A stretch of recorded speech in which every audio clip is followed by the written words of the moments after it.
Hi guys. Today we have another new segment. We're doing game reviews. So Alex, he was streaming in our Discord the other day, and he was just going through some ranked games, and he was having a very rough night. Started crashing out by the end of it, low key. But we wanted to kind of review some of these and kind of go through it and see where did he go wrong, like what decisions could have been made that changed the outcomes. So I just have a recording here. I'm going to speed it up a little bit and I'll pause and kind of break down different areas where I think decision points could have been made differently. So let's get right into this. I've already seen it, and I know I have some thoughts on it. I also saw it live, so there's some points that I've identified already. But yeah, we'll see if I can think of them again. So here, pretty early game, he wants to have the Mars. He wants to have at least one Venus in hand because those have high value in the mid game. And really, the early game in this matchup is like every other early game. We're just trying to get to 10 Dawn with as much life as possible. So usually, if you have a game that they're going to be wanting to drop big bombs, we want to be as healthy as possible in that late game. So Ace, Roger, Blue Purple Luffy, all those matchups, we're just wanting to survive with 3+ life going into the 10 cost turns, especially into the red decks that run the 10 cost Roger. So here, he should probably just counter out with the 2K. Seems like it's pretty free. He plays Rosinante, and he actually plays this card, which I didn't even realize was not leader locked. Let me see. He doesn't use it, but I think it might be... It's this one, right? Where is it? Yeah, choose one of your leaders or characters against 3,000 power during this turn. Afterwards, or during this battle, sorry. Afterwards, one of your opponent's leaders or characters gets minus 2k for this turn. So that is actually a huge tech choice. That might be strong into a lot of decks, because that's good into Zoro too, no? Anyway, interesting tech. Same with the Rosinante. It kind of feels like he's playing blue-purple, but instead of giant, he has this. But in any case, here, I think it's just best to just get rid of it. You have a 5-cost target. You're on curve to play your Mars. Just play the Mars and get rid of the Rosie. The thing that I think is a little awkward here is what to pitch for the Rosie. Because you have 3 Never Existed, which are all really, really good. So I guess you have to get rid of the Venus. Yeah. So now you just use stage, get rid of the Warkery. Now you have 3 events, which is fine. Here, Never Exists, it's going to get you out of one swing, and then the blocker should be able to get you out of another if he has Rush. Which I think, honestly, Roger only really plays Rush on the 10 Dawn turns with the Shanks and the Rayleighs, which Rayleigh is really like basically a pseudo 9 because to have the rest effect, it needs to have a Rested Dawn attached. He finds a Stussy on top life. That one he took. I guess... Oh, he hit 10 Dawn. So since he was at 10 Dawn, it was swinging for 10k, so he had to take. That makes sense. Here, he probably just leaves up some for the events. Cycles out maybe the Saturn would be good. I don't think he's swing with a blocker right now. Yeah, I think that's better. So he has a block. He has his Dawn up for the Never Existed. We don't want to use the blocker, though, because we want to have it for the Stussy. Here we just Never Existed. And then Shanks. So Shanks, here our options are we can block. So he has 4 life here. We can either block and keep us at that 3 Dawn. We have the 10 cost alive. So we could then go 10 cost and then swing for 12 into a 10. But that's only demanding 2 cards out of hand if we go that route. The other route is to take, and then we could just see and get rid of this right away.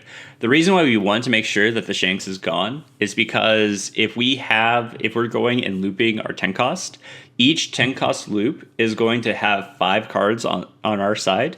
So this is effectively becoming a minus 5k, which is 5 Dawn worth of value every turn that stays alive. And if he chains another one, that's 10 Dawn worth of value that he is generating for just existing.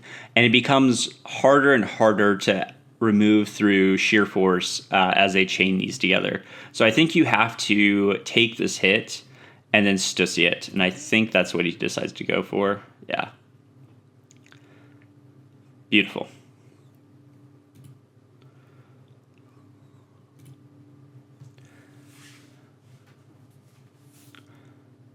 Nice. And then I think you just pass because you want to have one up for the event. So if you go 6, that's a 2k. If you go 7, that's a never existed. And then he goes another 10 cost. So now let's imagine we did go the route where we start going into the 10 cost plays immediately.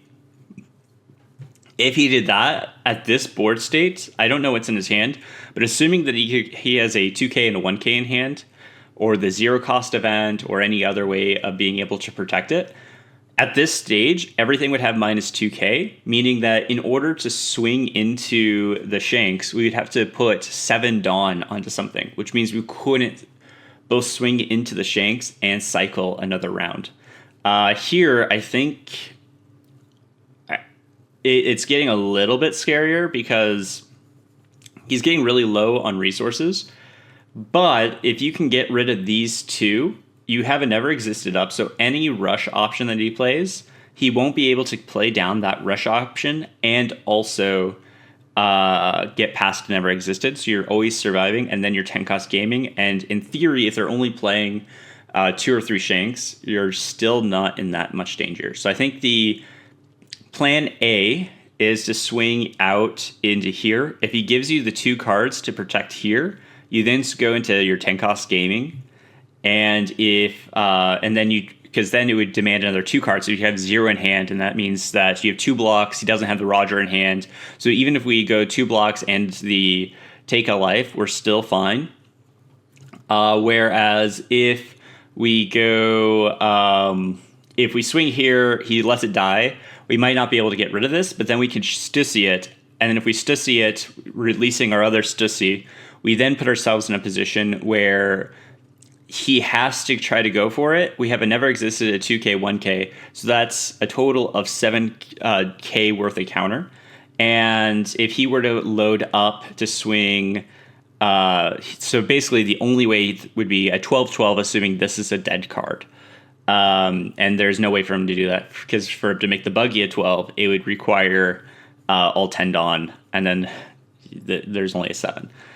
So all of that is to say that I think the goal here should be whatever route lets you get rid of both of these. But I think you always start with the AK to this Bolus to see what he does.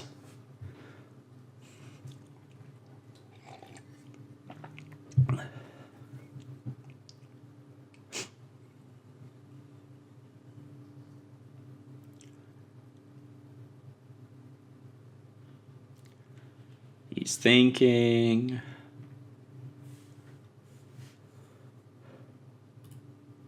Oh, he went for a route.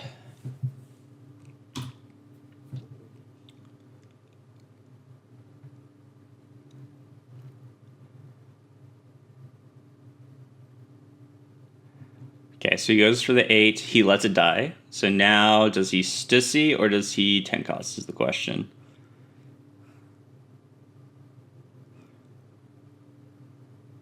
Cost. Okay. I think the double Stussy here would have been fine. But this is also fine. Probably just grab counter.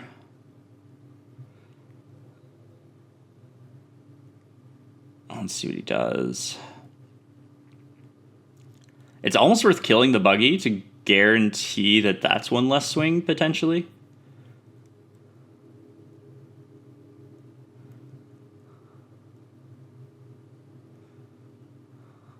He cycles.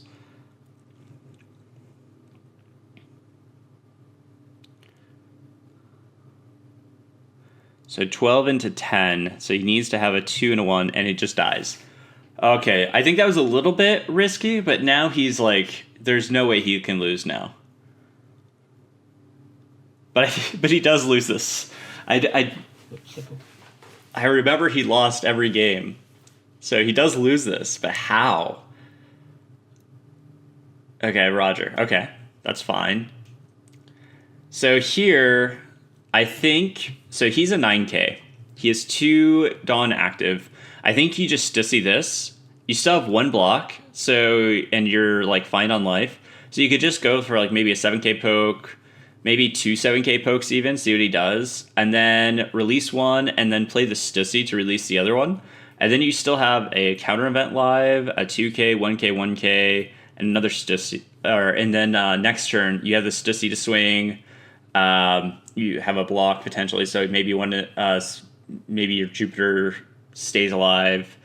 But you're super chilling because you didn't just poke for 8 into something, and then you drop your 10 cost. And he has to play a body to be able to put any pressure on you. And I think that's probably just the best route, but let's see. He starts with trashing, okay.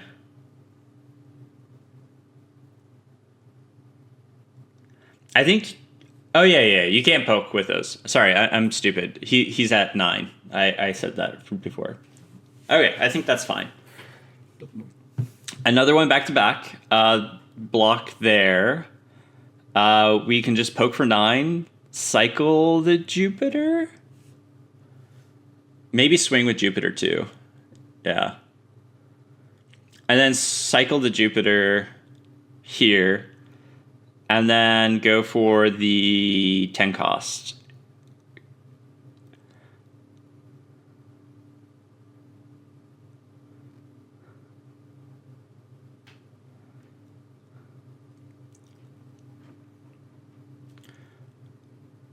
Ooh, that's risky, because what if he has something that negates his ability? Okay, that's fine.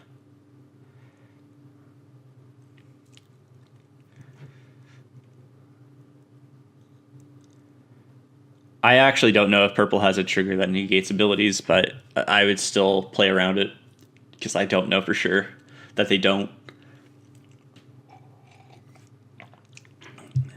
Okay, so he has 1 up for the Rad Beam, double blockers. You're both at 1 life, so Roger's not alive yet. This one I think you just Rad Beam out or give him a 2K, 1K. Oh, no! You just died now! Oh, so let's back that up.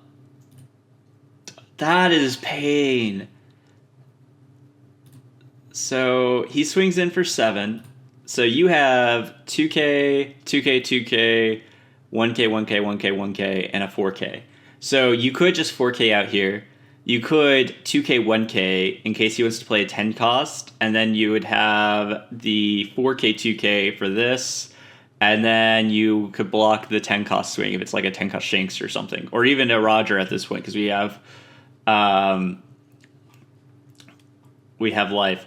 Here, I think he misclicked the Nizdro instead of the green-haired 2K and thought he had pitched a 2K and then pitches a 1K and then just goes, okay, we're good, continue, and then takes the hit. So not only does he go down 2K counter, which I don't think is going to matter in the grand scheme of things, that cost him the game because we'll see what the... I think he just drops Roger and swings in. I think I remember this.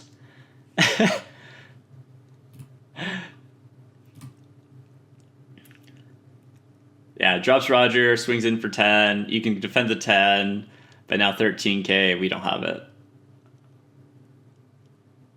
Almost had it still.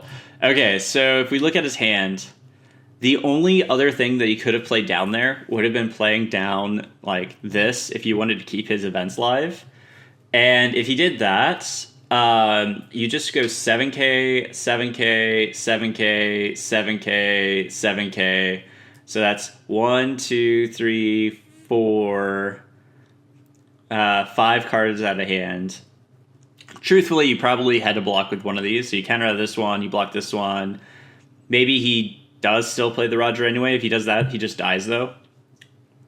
So more realistically, I think he keeps the Roger in hand for a turn, and then plays down the Gabon just so he has another body, and then has the 4 Dawn up so that he can swing out. So you probably block with the Warkery, so you'd have 4 swings. So 7, that's 1, 7, 2, 7, 3, 7, 4, and then 7 with leader, and then you play the horse and then go huge number or whatever. Although I guess technically with the 7s, this would get rid of 2 swings. But still, you would be like, you were not in danger there. So this one he just lost off a misclick. That's very unfortunate.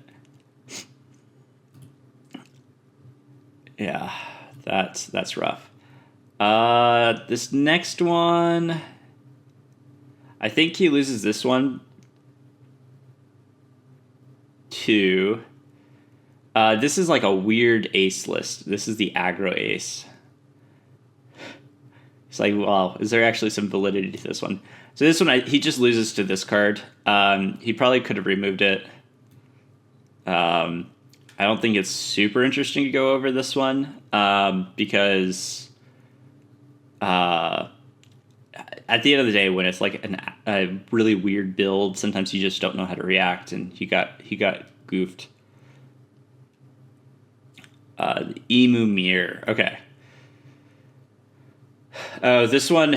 So let's go back.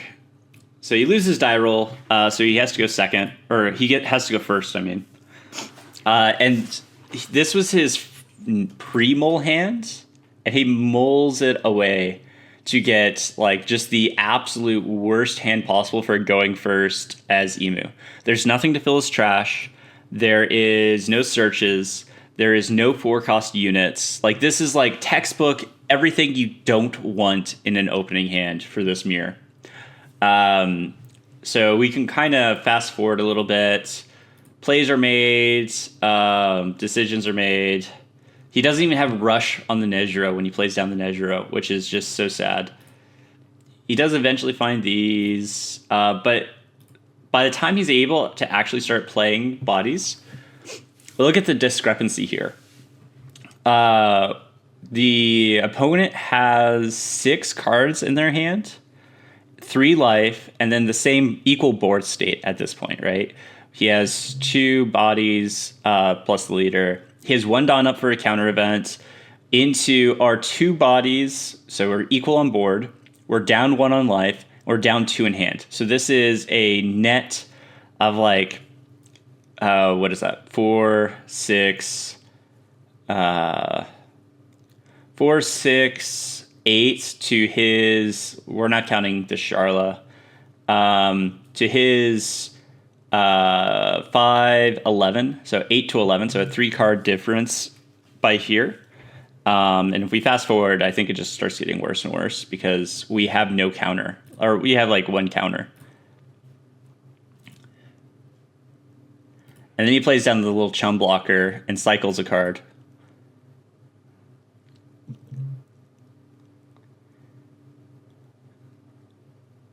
So he plays down the Jupiter. It's down to 1 life. He has to kind of start removing some of these bodies to be able to put on any pressure whatsoever. And then, yeah, I think just goes 7, keeps that in hand for a counter.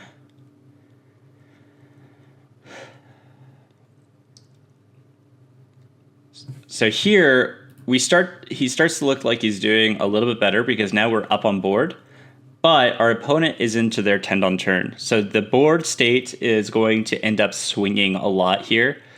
He has 6 in his hand still, 3 life still, so that's 9. And we have 3 on our board, 1 in our life, and 5 in our hand. So it's 9 to 9. So this is technically, even though we have 3 on our board, this is technically even going into his turn, despite us having a huge swing in tempo there. This is an even board state, just definitionally. And I'm sure he's going to drop a 10 cost here and then just completely outvalue us. So here we go for the 1 cost event. That makes sense. Grab a 2K.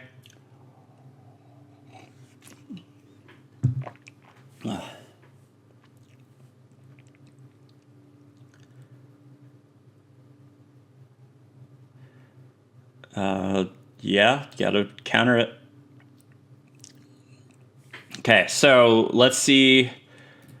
At the end of his turn, so we went into his turn with an even board state. It was 9-9, an even game state, 9-9. So he has 5, 10, 13. So he goes +4 on the turn. And we end at -1, or at the start of our next turn. It's too big of a gap at this point. Because this is a 5-card difference. And even if we were in like a neutral position, he would be at a -1, and we'd be at a +2 in our net advantage from this position. So it's just really rough.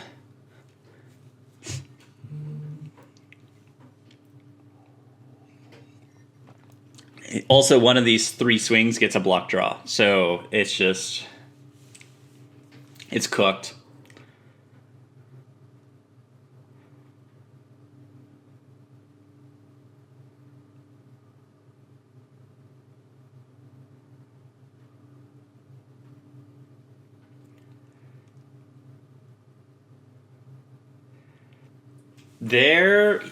He gets a 10 cost. I think the only chance of the 10 cost, you have another turn at this point,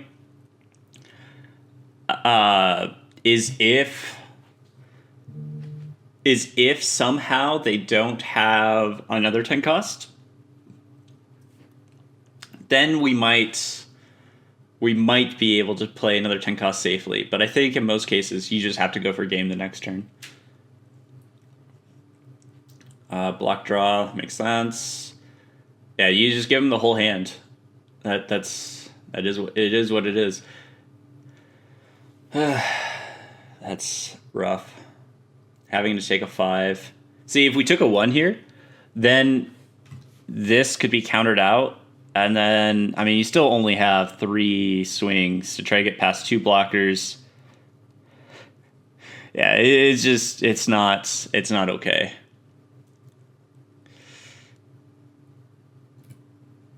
Oops.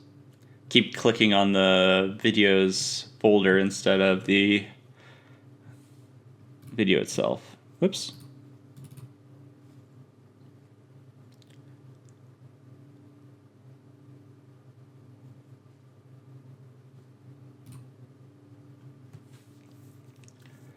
Yeah, I think he's trying to figure out if there's lethal. But no, it's over. Kind of scrub through it. What does he end up going for?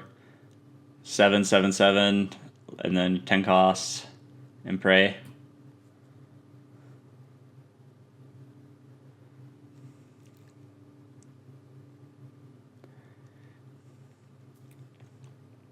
Yeah, and then he just scoops because there is no survival path. 7K, 7K, 7K, 7K, 10K. Like the first 7 goes through. Like the first 7, it's a 2 and a 1.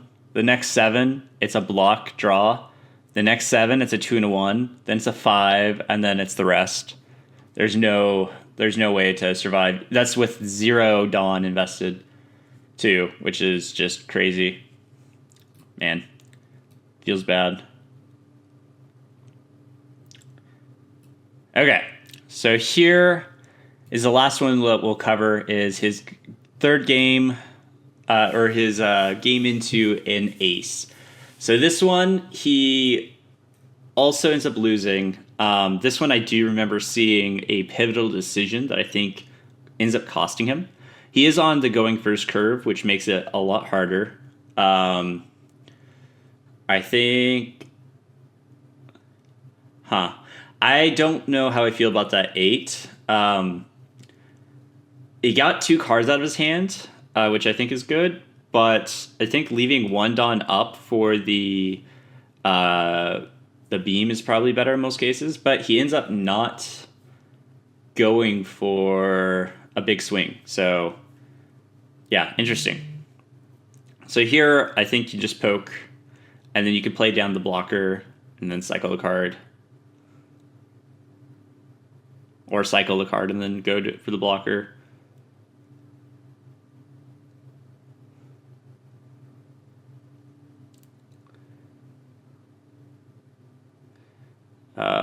Grabs the 10 cost. Yeah, I think that makes sense. And then plays the blocker. Cool. This seems fine. For 3 Dawn, he goes for 7. Probably give the block here and then draw. Yeah, makes sense.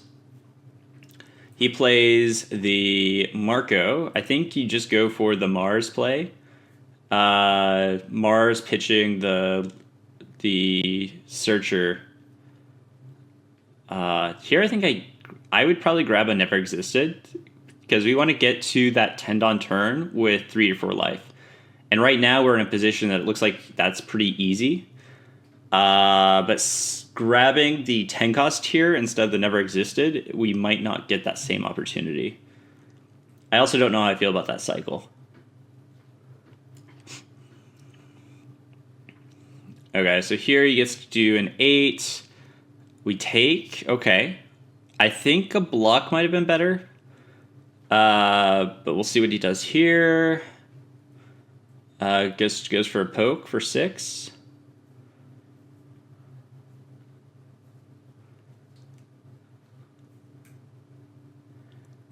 $10 cards to 6 cards. I think this is actually still a relatively even position because we are going into our interesting.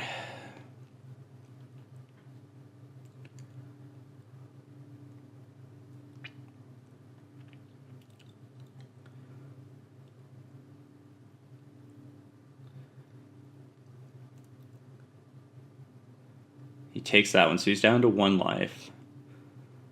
Cycling there. That's not the best card to have in hand, but it's also not the worst.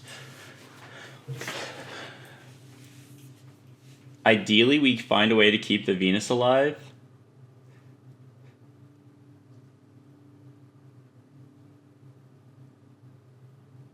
Yeah, I think that makes sense.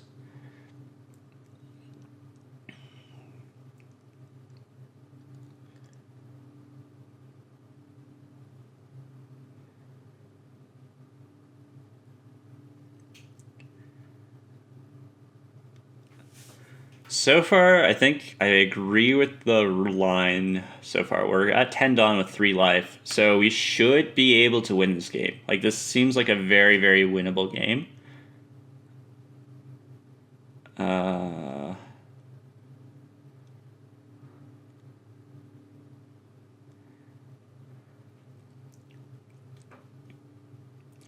And it is safe to pressure the life there because we have enough to survive a 12-12-13 because we have 3 life to take. And then that means we're just needing to counter out a 1. So that's fine. And this just guarantees 1 card out of hand.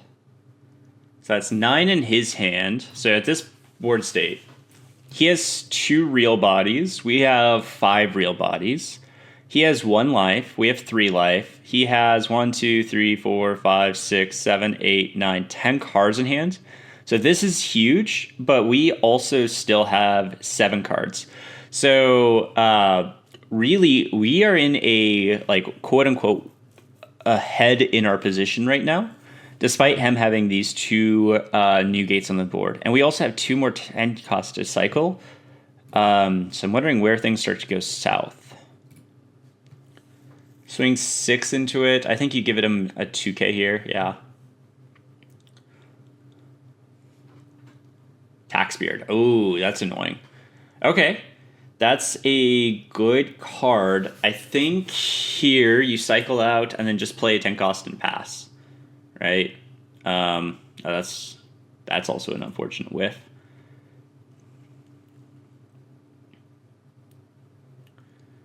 What does he put back? A 10 cost and Shira, or a 10 cost and a something. I think 10 cost Shira is what makes most sense here. That gets another card out of his hand.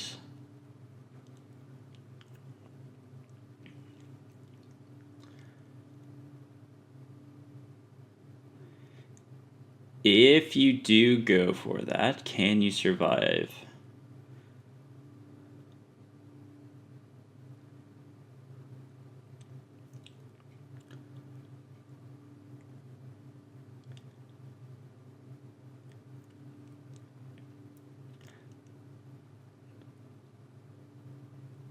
I think you just go. I think you actually do poke 6 there.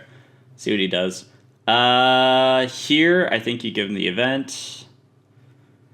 The more you give him block here, he takes. Ooh. So that there is actually huge. So this take is completely unnecessary. You block and draw this, I think, 99 out of 100 times. That's the right play. Because let's say, like, what else can he do here? Let's say he does this, he does the poke, and then he plays another blocker beard. Okay, cool, whatever. Let's say he does this poke and then does another tax beard. Okay, well, he's probably not turning these guys sideways because he's in risk of just dying next turn if he doesn't have enough blockers. So these, if he turns them sideways, that's 1 more poke that we can get through. And he's down to 3, 6, 7 cards in hand plus 1 life. So if we needed to, we could push for game next turn with like an 8, that's 2, an 8, that's 2, an 8, that's 2, an 8. That one has to go through, so he has to take. We release the Peter, we swing 12, and then we can swing the rest. Or we could go into a loop, another 8, and then the rest. I think there's just way too many routes for lethal if he turns one of these big blocker beards sideways. So this block here is free, but us taking this hit here, we now are in a position where we only have 2 life. So that means out of these 12, instead of being able to take all 3 of these and then just countering out of 1, if he were to drop, if he goes down to 0 and drops a Roger, we're no longer able to safely pressure his life, because now if we go and he takes and we can't go for the lethal route, then that would mean that he just wins, because here with 3 life, we just need to counter out of 1 of these. So let's say we block here. I don't know what we are going to draw into, but that draw would be in our hand. And then we'd have 1 more card from whatever the next draw is. And then we have 1 more card from whatever we find here. So let's say we find an event, and then like a total of enough to get out of 1. Like we need a 1K and a 4K to get out of 112, right? So we then get out of 112. And let's say we had another 2K somewhere in that mix. So, or somewhere in here, rather. So let's say this one, we give him 2 1s to get out of the 6 that's going to inevitably come in the future. Then we have enough counter at some point to get out of 1 of these 3 12s. And then we take 2 of these and we take the 13 if you were to Roger us. But now, since we go to 3, or we go from 3 down to 2, we need to be able to counter 2 12K swings instead of just 1 12K swing. And that is a huge difference because that's a total of an additional 8 Dawn or 8k counter that we need to find. Versus with that third life there, we only needed to find an additional 5k counter to be able to survive a lethal route if you were to go Roger. And yeah, that's a big difference there. I think you always block draw that. He just goes for another Marco so he can get some draws, and then passes, which I think is just the right play. So here he has 4 blockers. So here, let's say that he did the exact same play, but instead the Warkery was blocked the Tax Beard, and we're at 3 life. We could safely pressure, and if he went to 0 life, we don't really care. So I think the play would be to just start poking for 7s or 8s, maybe 8s, to try to see if we could actually threaten lethal. But I would at least start with a 7k poke from Nejiro, minus 2k one of these 10 beards to see if we get it to turn sideways and pressure it. And then go 8, so 7, probably 6 maybe, and then 8, see what he does. Release the Jupiter, swing 12. If we have a sideways 10k, we swing into that. But if we start with a 7, that's 1 card out of hand, so he has 6 in hand. As soon as he takes a life or blocks with this Marco, though, he goes to 9, which I guess is kind of the sphere here. But yeah, we'll see what he actually does.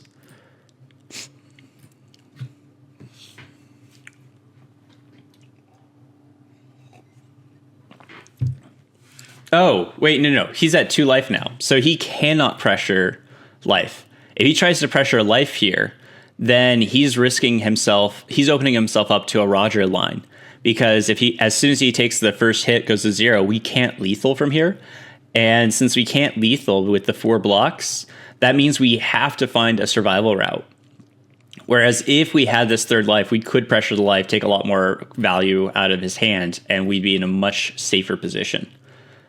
So yeah, I think he literally loses this game because he has to pressure this very, very expensive Tax Beard instead of being able to pressure the life here. It's a big difference in how safe or unsafe something is. Man, that's huge.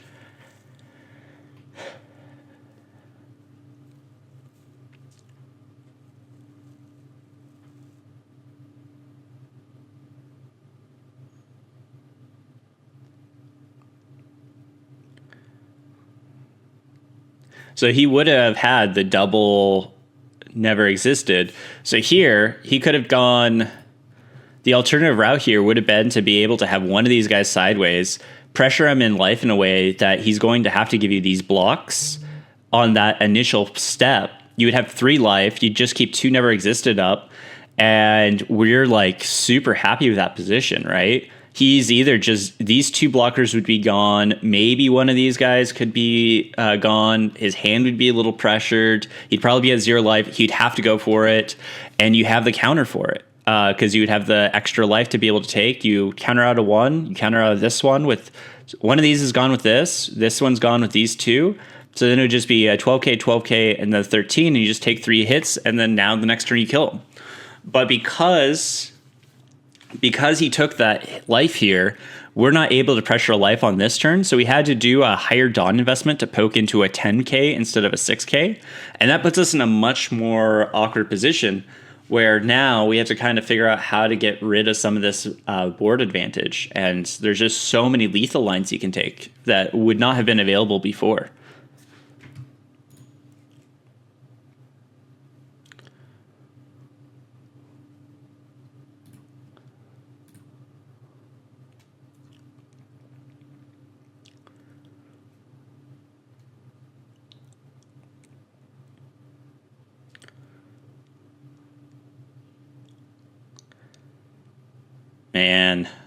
And then just another one.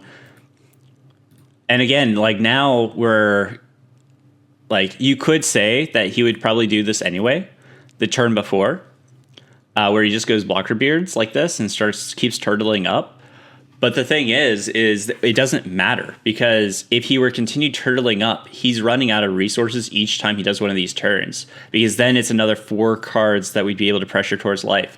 Like, we'd still be in a position where we would just go 7, 7, 7, 7. We'd be able to maybe protect the horse, so maybe it's just 3 sevens, so 7, 7, 7. So that's 3 cards out of hand. We reduce this one because it's sideways already. And then we go 6, and then we do our whole thing, and then we go really big into this one, and making it an 8. And then he'd be down more resources and probably have to give us one of the 12s. So then he's never in a position where he feels safe enough to go for a game. And if he does start going to where he takes one of those weak 7 hits, we then just start loading up higher and go 12, 12, 12, or 10s or whatever the math will work out to be to try to go for a lethal line. So yeah, I think really taking this life and going to 2 versus 3 life is like the big crux of what cost us this game.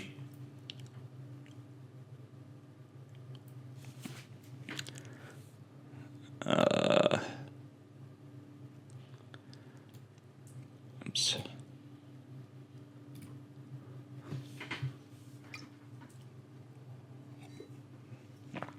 Stussy line, that's just a little too weak right now, right? Because we have block, which is going to be eaten up by probably these 2. One of these guys could go and get it. He could even swing with his Uta, like...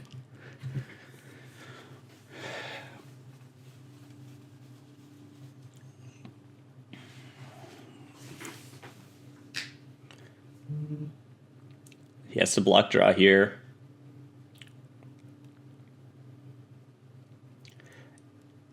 He takes his own life, goes to 0, which, valid. Like, he put you on a timer, right? Because 1, 2, 3, 4, 5, 6, 7, 8, 9, 10 cards in hand. He's seeing 10 cards in hand. He has 3 blockers. He's like, I don't care what you do. You have 5 in hand, 2 life. I have 3 12Ks. And then I'm going to drop a 13, so you need to be able to stop a 12, 12, 12, 13, and a 6 with 5 cards, 2 life. And yeah, I think this is perfectly fine.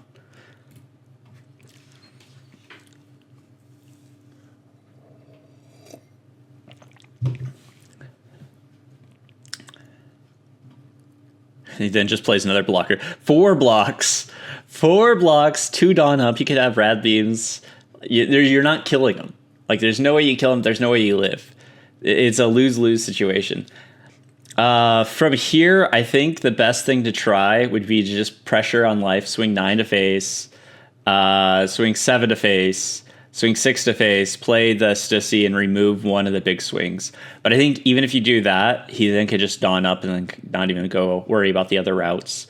But yeah, I think it's cooked. I think really the big crux of the decision is as soon as he takes that 3rd life, you're no longer able to safely pressure his life without being in a position where you could lose to Roger, which means that you're now having to pressure these big bodies, and you just don't have the ability to pressure those with enough swings.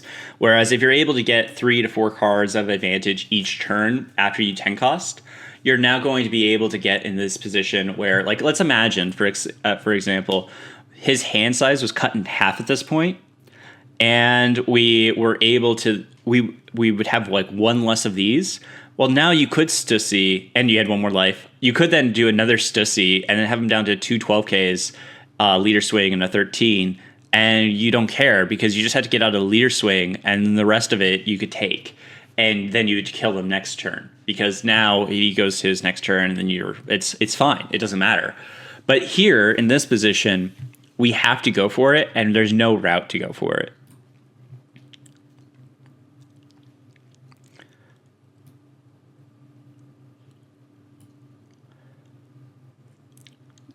Yeah.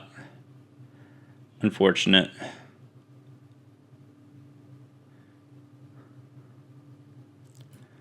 And we'll see his lethal line here.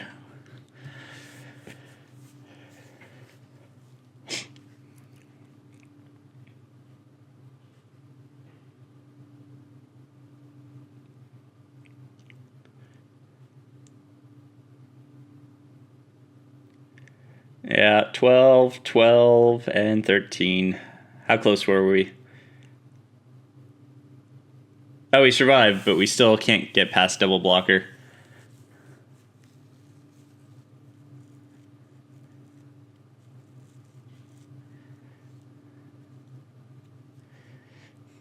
Can't get past double blocker and the Jupiter here.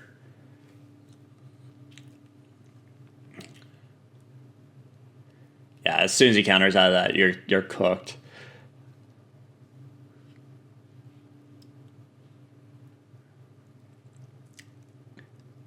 He's thinking, I think, 8, 7, 8, 8, 6, 8, 10, maybe. Yeah. But all of them have to go through because he has 2 blockers. So he has only 2 swings left, 2 blockers there. There's no win route.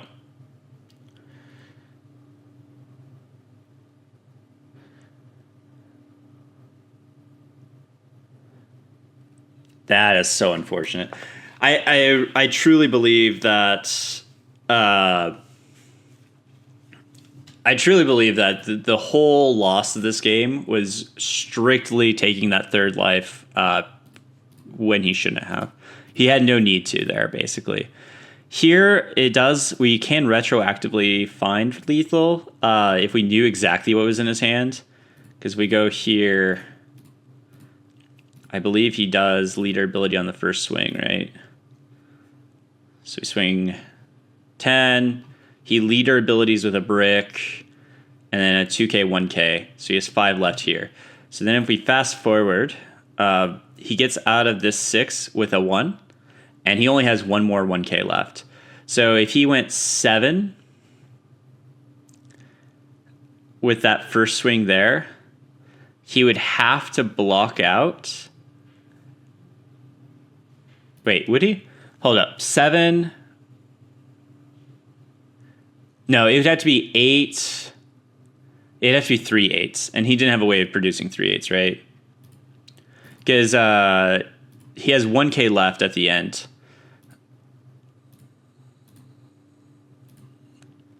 So here he swings.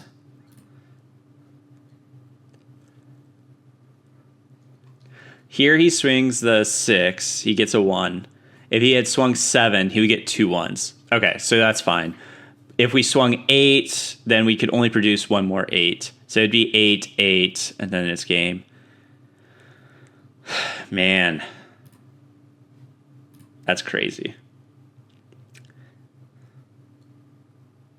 Well, I hope that this video was insightful. I hope that you can learn from the mistakes made in these games. The first one, actually, I think he played it really well into the Roger.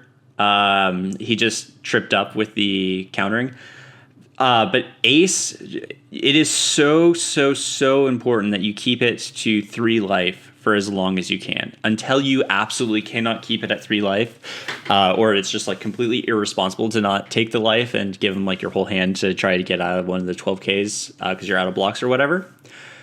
I think you have to keep that 3 life, because as soon as you go down to that 2 life, you're now cutting off a lot of your options, because you're in fear of that Roger line to just kill you, which is a valid fear. Like, obviously, it comes up all the time, but it forces you to change the paradigm of the game, and that shift in pressure, it equals game here. Like, imagine with this end state here that we ended up at, even at 2 life.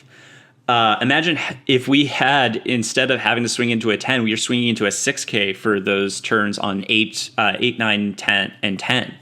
Like, these cards would not exist. He would not have these cards left over, and we could have found a lethal route, because we ended up surviving the Roger turn. We just died. We couldn't close it out after. So yeah, thanks for watching. Hope you got some value out of this video. Comment, like, and subscribe, and yeah, talk to you guys later. See ya.